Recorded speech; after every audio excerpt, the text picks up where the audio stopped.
মূর্খ কোথাকার। আমারে মূর্খ কর, মূর্খ তো সে নিজে। এত বড় দালান কোটা সে কি কবরে নিয়ে যাইব? সে কি তো আমার টাকার হিসাব কবরে দিতে হইব।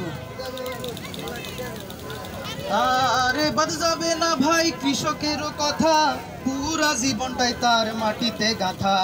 ফসল ফলায় জীবন কাটে যে তার, অন্নতে ভরে পেট তোমার আমার। যখনই খুঁজে সে ন্যায্য মূল্য তার, তখনই ঘটে ভাই দুনিয়ার জঞ্জাল। ভাই আর কত টাকা বাড়াই দেন। আমি কিসে করতে খরচ?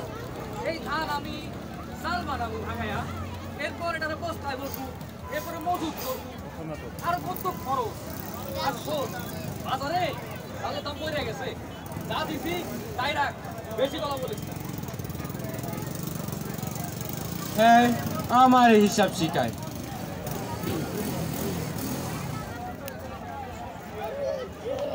সারা বছর কষ্ট কইরা ফসল ফলাই আমি, আর দিন শেষে সব রক্তচোষার মতো টাকা সব চুষবো। হ্যাঁ, আর দেশের ঘুরাইলো চাকা যত ফ্যাক্টরি, তাহার শ্রমিকের কথা স্মরণ করি। মেশিনের আওয়াজে তার কান হয় পাথর, কাজ করে দিন রাত কইরা একতর। দ্রব্য মূল্য বাড়লেও বাড়ে না বেতন, অসুস্থ হইলে তার বেতন হয় কর্তন। যখনই নিয়ম লইয়া কেহ প্রশ্ন করে, তখনই এসব ঘটে তার তরে।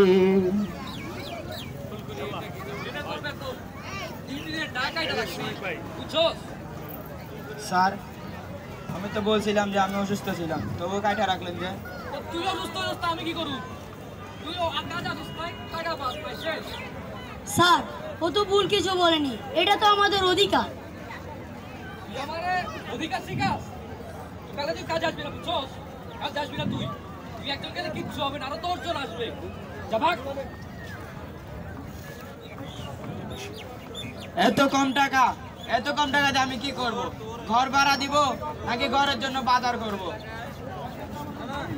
আমারে চাকরি থেকে এমনি বের করে দিল, আবার আমারে কয় আমি একজন গেলে নাকি আরো 10 জন আইবো, কিন্তু কাজের অভিজ্ঞতা কি পাইবো?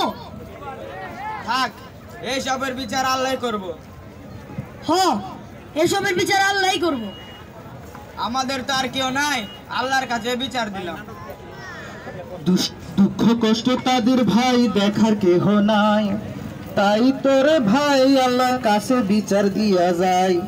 সবার অধিকার একদিন সবাই পাবে, এই আশা রাখিলাম শ্রমিক দিবসে।